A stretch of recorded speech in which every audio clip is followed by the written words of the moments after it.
सबसे पहले आपसे ये सवाल होगा कि आप कांग्रेस की प्रत्याशी बन गई है, पहले तो आपने ये कहा था कि मैं राजनीतिक से दूर हूँ। बिल्कुल मैं दूर हूँ भाई, और ऐसा नहीं है, मैंने गलत बोला, बिल्कुल सही बोला मैंने।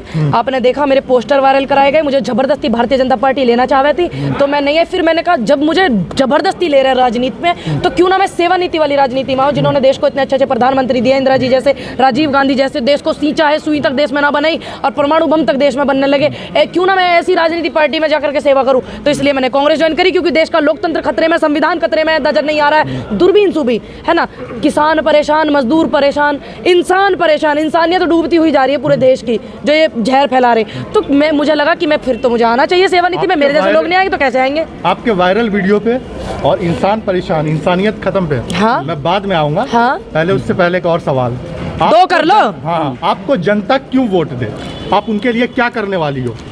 वो सारी चीज़ें करने वाली हूँ जो पुरानों ने ना करी हैं, जो पैसे 6 कटोरों की मलाई चाट करके बैठ गए हैं, वो सब करने वाली हूँ। सभी को पता है यहाँ पे हॉस्पिटल अच्छे नहीं है, शिक्षा अच्छी नहीं है, सड़कें अच्छी नहीं है, यहाँ पे 2-2 दिन तक ट्रॉली तुलती रहे हुए हैं, और गड्ढों में सड़कें नहीं, सड़कों में गड्ढे होते नहीं, यहाँ उल्टा है, यहाँ गड्ढों में सड़कें हैं, वो वाला आलम यहाँ पे है ना। ये सब चीज़ें हम सुधारेंगे। कोरोना काल में एक भी सरकारी अस्पताल में इलाज नहीं क्योंकि व्यवस्था ठीक नहीं, ये सब चीज़ें हम करेंगे जो पुराने लोगों ने नहीं करी, जो पूर्व विधायक उन्होंने नहीं करी, जो करंट विधायक उन्होंने नहीं करी। तो हम तो इसी चीज़ के लिए आ रहे हैं। अभी 30 सेकंड में जो आपने बोला है, जो भाषण दिया है, ये भाषण नहीं, सच्ची बात बोली है। तो यही सच्ची बात, आजादी के बाद जितने एमएलए आए तो सभी ने यही बात नहीं, आप गलत कह रहे हो। हमारे देश में ऐसे भी एमएलए हैं जिनको भगवान की तरह पूजा जाता है। जो वो साइकिल वाले एमएलए शायद बंगाल के हैं, उनका घर भी ऐसा ही है जैसे था, उनकी कितने सालों से वही वो हैं। और यहाँ पे जो पुराने एमएलए थे उन्होंने इम्तियाज जी थे, उन्होंने काम किया था जब वो कांग्रेस से थे। ऐसा नहीं है कि सभी ऐसे हैं, 6 कटोरों की मलाई सभी नहीं खाते। तो ऐसे जब तो राजनीति बची हुई है, क्योंकि अच्छे लोग हैं, ईमानदार लोग हैं। अब ये आप यहाँ के लगा लीजिए, तुम्हारा ये अरे अमरोहा वाले जो, इनको जनता क्यों चुनती है? 6 बार से वो विधायक है, क्यों चुनती है? ये मदन जी जो है उनको क्यों चुनती है? उन्होंने जनता का काम करते हैं। मदन जो है वो मदन भैया जिन्हें बोलते हैं, वो भी तो जनता का काम करते हैं। और भी ऐसे बहुत सारे लोग हैं कि जो काम करते हैं तो ऐसे लोग कटोरे चाटने वाले, लेकिन इनको हमें तो खत्म करना। अब हम भी घर बैठ जावे जी, हमने कह दी ना आ रहे तो हम भी घर बैठ जावे, तुम भी मत जाओ, तुम रिपोर्टिंग करो, ये भी सिर्फ आंदोलन करने में लग जावे, ये भी नुका नहीं, मैं क्यों जाऊँ। लोग तो चाहते हैं कि मतलब झांसी की रानी पैदा तो हो, शहीद आजम भगत सिंह तो पैदा हो, अशफाक उल्लाह खान तो पैदा हो, लेकिन पड़ोसी के घर में हो, मेरे घर में ना हो। आगे बोलो। अभी आपने जो नाम लिया कांग्रेस प्रत्याशी है, कांग्रेस के कैंडिडेट ने ही काम किया, बाकी लोग काम नहीं करते क्या? देखिए, मैंने आपको 30 साल से आप विकास उठा लो, तुम हमारे उत्तर प्रदेश का, तुम देश का छोड़ दो, तुम यूपी का ही उठाओ, देश का तो हम अपना आप देख लेंगे, थारे बस की ना। तो तुम यूपी का ही देखो, नई नई सरकारें आई कि नहीं आई? हमने बहुत सारी सरकारें देखी, क्या हुआ यूपी में? आज पंजाब देखो, पंजाब की सड़कें देखो, रोड देखो पंजाब की, है ना। राजस्थान देखो, कितना सिस्टम बाई सिस्टम सब ठीक है। तो अब 30 साल हो गए तो जनता बदलाव चाहती है। तो हम भी तो चाहते हैं भाई, हमने अपनी इस उम्र में 25 साल हमारी उम्र है, हमने कांग्रेस नहीं देखी, हमने नए मुख्यमंत्री नहीं देखे, तो हम भी देखना चाह रहे हैं। कुछ गलत है क्या यू ख्वाब? सरकार को क्यों बदलना चाहती है जिसने इस स्टेट को नंबर 1 प्रदेश बना दिया? अच्छा, किसने बना दिया, नाम बताओ। योगी जी ने। क्या कहते हो, बिल्कुल सही कह रहे हो आप। बांटने में, बेरोजगारी में कितने पद खाली हैं, 69,000 शिक्षक बैठे हुए हैं, अपने आंदोलन कर रहे हैं। 12 आंदोलन चल रहे हैं उत्तर प्रदेश की राजधानी लखनऊ इको गार्डन में, 1000 बार हमने आवाज उठाई उनकी। दिल्ली में इनकी पूरे केंद्र में इनकी पार्टी, सारा का सारा सिस्टम इनका चल रहा। तो आप ये देखो ना कि वो क्या कर रहे हैं। अगर उनकी सरकार इतनी अच्छी होती, नकारा नहीं, क्या बात है कुलदीप, रुक जाओ। अगर उनकी सरकार इतनी अच्छी होती तो 12 आंदोलन नहीं चलते। और अभी 8 दिन पहले रेलवे के भाई गए थे मेरे, उनके कमरों पे इतने निशान, भर्ती के लिए उन्हें पीटा गया। आंदोलन की क्या बुरी हालत करी। अगर ऐसे थे योगी जी, दूसरों की सड़कों के फोटो, बंगाल के फ्लाईओवर के फोटो वायरल कर रहे, अगर उन्होंने काम करा होता तो अपने करते ना। वे दिल्ली कांग्रेस इतनी अच्छी है तो स्टेट से गायब क्यों है? अब एक बात बताओ, जब कांग्रेस में ऐसे आदमी हो जा, जब और पार्टी बना ले में, भाईचारे को खत्म करने पर लग जावे, संघपना फैला में और पार्टी बनावे, उनमें बांट रहे लोगों को, तो कुछ ना कुछ तो सिस्टम खराब। लेकिन कांग्रेस खत्म नहीं हुई है, जब तक भारत है कांग्रेस रहेगी। इस बात को वो लोग ध्यान रख ले में जो नई नई पार्टी हर चुनावों में बनाते हैं। अच्छा, दिल्ली के अंदर 810 पोस्टर लगाए गए हैं नंबर 1 प्रदेश के, उत्तर प्रदेश के। हाँ। भैया क्यों यूपी में जगह नहीं, होर्डिंग लगने को दिल्ली में काय को लगे? विपक्ष मजबूत बता ना। अरे मुझे मेरी बात का जवाब दो भाई। हाँ। दिल्ली में पोस्टर लगाए गए, यूपी में क्यों नहीं लगाए? क्योंकि यूपी की जनता में पोस्टर नहीं देखेगी, उनकी हालत खराब। पंडित को पोस्टर नहीं दिखाई दे रहे बस। अब मैं तो इतनी रही सुनाऊं जो मैं पोस्टरों में पैसा खराब करूं? मैं तो इतनी अमीर ना हूं। नहीं, मैं देख रही हूँ ना, उन्होंने पोस्टर ही तो लगाए, लेकिन उनके विधायकों का देखो ना विरोध कितना हो रहा है। पुलिस पे दबाव बना करके रखा है, लोगों को परेशान करवा में, प्रताड़ित करवा में। अब मैं तो इतनी रही सुनाऊं जो पोस्टर बनवा कर लाखों करोड़ों रुपए का विज्ञापन दूं? मैं तो गरीब परिवार से हूं। इनकी गाड़ियों में चलूँ सबकी, ये जो हमारे दो गाड़ी भी ना। अच्छा मैडम, ये भी एक न्यूज़पेपर ने छापा है, जितने भी युवा कैंडिडेट हैं, हाँ। सबसे ज्यादा अमीर तो आप ही हैं। कैसे बताओ? दैनिक कौन जागरण में सा छापा है। ओ, कैसे हूँ मैं अमीर? क्योंकि मुझे लोगों का इतना प्यार जो मिला, बिल्कुल मैं सैल्यूट करती हूँ। दैनिक जागरण में फ्रंट पे छापा है। अरे मैं, मुझे नहीं पता इस बात की जानकारी नहीं, परसों की खबर है। बिल्कुल बहुत बढ़िया बात है जी। मैं धन्यवाद करती हूँ कि मैं सबसे अमीर हूँ, क्योंकि मेरे पास में जनता का प्यार है, किसानों का प्यार है, महिलाओं का प्यार है और युवाओं का प्यार है। और मुझे पता भी ना, मैं तो विज्ञापन भी ना दिया। प्यार वाला अमीर नहीं लिखा उन्होंने, पैसे वाला अमीर लिखा होगा, जांच कराइए, लिखा होगा, जांच कराइए ना। अच्छा, मेरे पास जो भी कुछ है मेरे पुरखों का दिया हुआ, मेरी अपनी मेहनत की कमाई का, मेरी माँ की कमाई का, किसी की दलाली का नहीं है। और यही कारण है कि प्रियंका गांधी जी ने मुझे इस लायक समझा, मेरी भावनाओं को समझा, और मैंने पैसे देकर टिकट नहीं लिया। ये किसानों के सम्मान ने मुझे टिकट दिलवाया। भाई हमें तो इस बात की पता नहीं, जरा लिखवाओ पेपर, हम भी देख ले, खुशी सी होगी। आपने कांग्रेस से ही टिकट क्यों लिया? मैंने तो नहीं लिया, मुझे तो सम्मान दिया, मैंने फिर लिया। कांग्रेस अब कोई ज्वाइन सम्मान क्यों किया? मेरी मर्जी, क्योंकि देश में लोकतंत्र खतरे में, किसान खतरे में, बेटी खतरे में, इंसान खतरे में। इंसान की आप बात कहेंगी, अगला सवाल ये करेंगे इंसान पर। कर लीजिए। आपने ये कहा कि लोगों को बांटने का काम किया और सरकारों ने, क्या हाँ। पूनम पंडित लोगों को बांटने का काम नहीं कर रही? नहीं, बताइए कहाँ बांटने का काम किया मैंने? आपकी एक वीडियो है, दिखा दूं? वो तो वीडियो पे आप सवाल कर लीजिए, जवाब दूंगी तुरंत। दिखा दूं? बिना आपकी दिखाए वीडियो? कर लो, चाहे दिखा के कर लो। चलिए आप बता दीजिए क्या है उस वीडियो में आपका।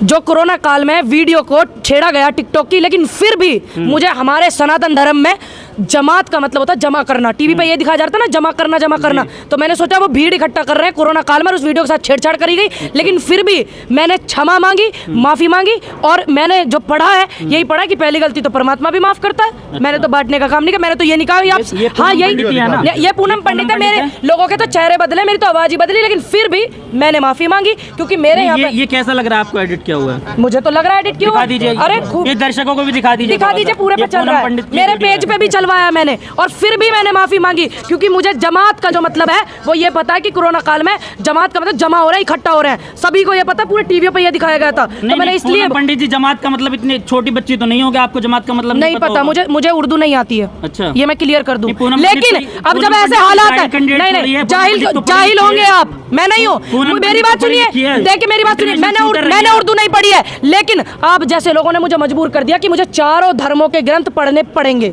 अच्छा, हाँ, बिल्कुल पढ़िए आप, बिल्कुल पढ़ेंगे, लेकिन आप ये मत कहिए कि जाहिल है, क्योंकि मैंने उर्दू नहीं पढ़ा है। आपने कहा कि जमात का मतलब नहीं पता था, मुझे तो पता जमा करना, इकट्ठा करना लोगों को। वीडियो क्लियर बता रही है कि आपको मतलब पता है। नहीं, बिल्कुल नहीं, वीडियो लगा नहीं, सुन लीजिए, आप 1000 बार लगाइए, फिर भी मैंने ये बोला कि मेरे उनसे शब्दों से लोगों को क्षति पहुंची है, मैं माफी चाहती हूँ। और ये वीडियो 2 साल पहले का, जब मैंने, सुन लीजिए, जब मैंने अपने घर में, ये तुम्हारा गुड़गांव में लोगों को हटाया जा रहा था नमाज पढ़ने वालों को, तो मैंने अपने घर में जगह दी। पीआरबी चैनल पे आप देखना, मैंने बोला कि आप मेरे घर आइए, तो तब तो आपने वो वीडियो नहीं चलाई। लेकिन आपने ये क्यों कहा, एक मिनट, आपने ये क्यों कहा कि अब लोग उल्टे कमेंट करेंगे? सुन लीजिए, मुझे भीड़ का पता था कि भीड़ इकट्ठा करने को बोलते हैं। जब सभी पूरे दुखी थे, टीवी पे यही चलाया जा रहा, यही दिखाया जा रहा, सब कुछ गड़बड़ दिखाई जा रही, फिर भी मैंने, क्षमा से तो बड़ी कोई चीज नहीं होती, मुझे नहीं लगता कि माफी मांगने से कोई छोटा होता है। और मैं इनकी बेटी हूँ, 2 साल पुरानी वो वीडियो है, और उसके साथ छेड़छाड़ भी नहीं भी करी गई हो, फिर भी मैंने हाथ जोड़ करके माफी मांगी। मेरे सनातन धर्म में श्रीमद् भागवत गीता को सर्वोपरि माना जाता है। मैंने उसकी कसम खा करके क्षमा मांगी कि मेरा ये मतलब नहीं था,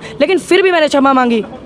और मुझे लोग बोल रहे अब वहाँ मत जाना, आज भी मैं, मेरे मुस्लिम समुदाय के लोगों ने, जब मैं अपने घर आई थी, मैंने खुल करके बोला कि मेरे पीछे कोई नहीं था, सभी इन्हीं लोगों ने मुझे मान सम्मान दिया, इन्हीं से मेरी सबसे पहले जान पहचान हुई, बाद में सबसे हुई, ठीक। उसके बाद आज भी मैं गई, मैंने सबसे क्षमा मांगी, क्योंकि मेरे जो शब्द है वो 2 साल पहले के हैं। हमें तो राजनीति का कोई लेना देना नहीं, ना हमारा परिवार को राजनीति से, और इस बात को इस तरीके से दिखावेंगे, ये करेंगे। ये बुगराशी में एक सभा हुई थी, तो जो यहाँ से कैंडिडेट हैं उनके परिवार वाले भी उनके साथ नहीं, वो मेरे साथ हैं, सभी उनके परिवार वाले लोग हैं, ठीक। सुन लीजिए, ठीक है, फिर भी आप ये बताइए, ऐसे कल्याण सिंह जी की सरकार में वो कौन से मंत्री थे जिन्होंने उल्टा सीधा बोला था, और उन्हें देखिए उन्होंने क्या बोला था, ये मुलायम जी जो है, आपने फिर भी उनके लिए तो नहीं बोला, क्योंकि मैं एक नॉर्मल परिवार से हूँ, उनके लिए उनसे सवाल कर रहा हूं, नहीं, तो उनसे नहीं बोला, उनसे किया आपने सवाल नहीं किया, लेकिन फिर भी आप पहले उनके सामने नहीं गए, फिर भी मैंने माफी मांगी। आप ये बता दीजिए, आप ये कह रहे हैं 2 साल पहले, सुन लीजिए, आपने बोला 2 साल पहले, क्या इंसान की मानसिकता बदल जाएगी क्या? सुन लीजिए भैया, 2 साल में मानसिकता सुन लीजिए, इस वीडियो के साथ छेड़छाड़ भी करी गई, लेकिन फिर भी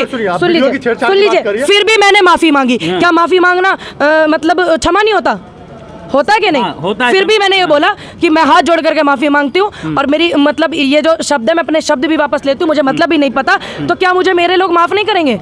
किया नहीं माफ, आज भी मैं तो उन्हीं के बीच में थी। कुछ लोग कह रहे वहाँ मत जाना, वो लोग तुम्हें ये कर देंगे। मैंने कहा नहीं, जब बात यहाँ से शुरू हुई है, मैं 12 बस्ती में ही गई और आज भी मैं कहाँ गई, कौन सा खानपुर, पूरे वहाँ पे मुस्लिम समुदाय के लोग हैं, आज भी मुझे इतना प्यार किया क्योंकि उनको पता है उनकी बेटी है, चूक इंसान से हो जाती है, पहली गलती अपनी बेटी की सब माफ करते हैं। तो आप नहीं चाहते कि लोग मुझे माफ करें? आप नहीं चाहते कि लोग मुझे माफ करें? देखिए ऐसा है कि सवाल आप तक पहुंचाना जरूरी है। नहीं, मेरे पास पहले ही पहुंच गया, मैंने लाइव भी कर दिया। मैडम अगर आप ये मानती है कि वीडियो के साथ छेड़छाड़ हुई है तो फिर माफी मांगने की जरूरत क्या थी? मैंने ये बोला छेड़छाड़ हुई है, लेकिन नहीं भी हुई है तब भी मैं माफी मांगती और हूँ। रही छेड़छाड़ की बात, मैंने डायरेक्ट आपकी आईडी से मंगवाई है वो वीडियो। आप आउट ऑफ कंट्री से? हाँ। अच्छा, आउट ऑफ कंट्री से। हाँ, इंडिया में बिल्कुल टिकटॉक out of country चल, मैंने फिर भी, मुझे पूरा भरोसा है कि छेड़छाड़ हुई है, अगर नहीं भी हुई है मैंने तब भी माफी मांगी है। बिल्कुल फ्रेश वीडियो फिर भी मैंने माफी मांगी है। तो आप नहीं चाहते कि यहाँ के लोग मुझे माफ करें? आप बिल्कुल, मैंने तो सबसे पहले मांगी, मैंने ये भी बोला छेड़छाड़ हुई है तब भी, नहीं हुई है तब भी, मैं आप लोगों से माफी मांगती हूँ। सभी जितने वहाँ पे मौलाना बैठे थे, मेरे बुजुर्ग, सभी ने मुझे माफ किया। ये सभी लोग वहीं पे थे, उन्हीं के वहीं से सिलसिला जारी हुआ। लोगों ने बोला वहाँ मत जाना, तुम्हें ये कर देंगे वो कर देंगे। मैंने कहा नहीं, जब बात वहीं से चली है 12 बस्ती से, तो मैं वहीं जाऊंगी। और इतने सारे, किसी का वो हो गया था, डेथ हो गई थी भाभी की, क्या बोलते हैं उर्दू में, हाँ इंतकाल हो गया था। इतने सारे लोग थे, मैंने उनको बोला देखिए मैं आपकी बच्ची हूँ, 2 साल पहले वो वीडियो है, लेकिन फिर भी मैं माफ़ी चाहती हूँ क्योंकि हमारे यहाँ जमा करने को, इकट्ठा लोगों को, कोरोना में इतने सारे लोग इकट्ठा हो रहा था, इतनी ज़्यादा वीडियो दिखा रहे थे नेशनल मीडिया। तब घर में लोग क्या कर रहे थे कोरोना में, घर में पड़े पड़े ये जो दिमाग में भरे जा रहे थे वही तो भरा जा रहा था, इकट्ठा लोगों को। मैंने सोचा इकट्ठा करने को, फिर वहाँ के मौलाना जो है बुजुर्ग, उन्होंने मुझे बताया बेटा जमात का मतलब होता है खुदा से जोड़ना, खुदा के नाम को लेने से सबको आमंत्रित करना। तो मैंने कहा मुझे इसका मतलब नहीं पता था, लेकिन लोगों ने मुझे मजबूर कर दिया कि मुझे चारों धर्मों के ग्रंथ पढ़ने पड़ेंगे। पता नहीं कल को क्या गड़बड़ कर दें, क्योंकि मैं पूरे सभी धर्मों की बेटी हूँ, सभी धर्म मुझे प्यार करते हैं। ठीक है, आपसे आपको आखिरी सवाल है आपके लिए मेरी तरफ से, ये करना चाहे तो कर सकते हैं।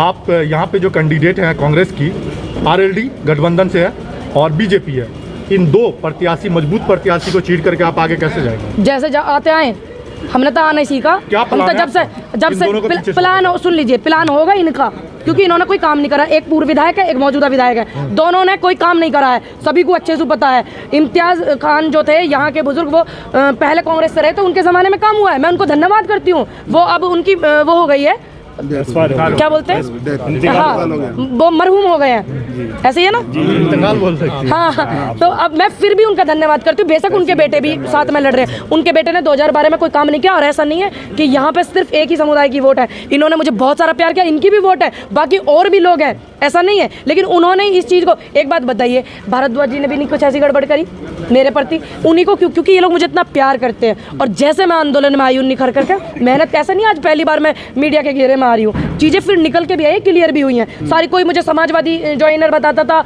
कोई आरएलडी ज्वाइनर, कोई बसपा, कोई बीजेपी की एजेंट, लेकिन चीज़ें सब सुधरी हैं, समय के अनुसार सारी चीज़ें ठीक हो जाएंगी। पूनम पंडित कितना कामयाब हो पाएंगे इस सीट से, क्या उम्मीद है? काफी आप सर्वे भी कर रही होंगी, घूम भी रही हैं। बिल्कुल, आप मुझसे ज़्यादा सर्वे कर रहे हैं, लेकिन मैं आपको बता दूं, मैं इतनी कामयाब हो पाऊंगी, जो मेरी जीत है वो किसानों के सम्मान की जीत है, महिलाओं के सम्मान की जीत है। दूसरी बात, मेरे बुजुर्गों ने मुझे इतना भर भर के प्यार दिया, और सनातन धर्म के लोगों ने तो दिया ही, क्योंकि मैं उनकी बेटी हूँ। राजस्थान से सिख समुदाय के लोग आ रहे हैं, हरियाणा पंजाब से आ रहे हैं, लेकिन बहुत सारा प्यार, इतनी गलती होने के बावजूद भी, इतना वो करने के बावजूद भी मुझे मुस्लिम समुदाय के लोगों ने प्यार दिया। ये मेरी सबसे बड़ी जीत है कि मुझे 4 धर्मों के लोग, अपनी बेटी, सरदार अपने सर का ताज, और मुसलमान अपने आंखों का स्वाभिमान, और सनातन धर्म के जो लोग हैं वो मुझे अपनी बेटी का सम्मान, ठीक है। और जो ईसाई तो हमारे यहाँ पे 1-2 भी मुझे मिला नहीं, लेकिन फिर भी कमेंट आते रहते हैं, उन्होंने भी मुझे बहुत प्यार किया। ये सबसे बड़ी जीत है। इस जीत को कौन से कैंडिडेट ने हासिल किया है पता कीजिए आप, मैंने किया है।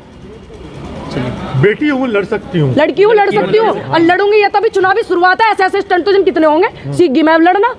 लड़ना सीख हाँ, सीख गई लड़ना तो पहले से सीख नहीं, अब और ज्यादा सीख गई, अब राजनीति वाला सीख गई, जो ये मुझे सिखा रहे हैं, जो मुझे नहीं आता। क्या कर लेंगे वो सीख कर गया? सीखना बहुत जरूरी है, क्योंकि अगर नहीं सीखेंगे तो अधूरे रह जाएंगे। ऐसे भाई आएंगे 4 सवाल घुमा करके करेंगे, लेकिन क्या करूं, समय बलवान है, समय सारी चीजें सिखाता है, और मैं भी यहाँ सीख कर ही जाऊंगी और इतिहास बना कर ही जाऊंगी। ये भी आप याद रखना। फंस गई है, कितने में फंस गए, ऐसा तो लाख बार फंसूंगी, ये कुछ नहीं है, ऐसा तो अभी लाख बार फंसूंगी, क्या पता लोग कहाँ फंसा दें।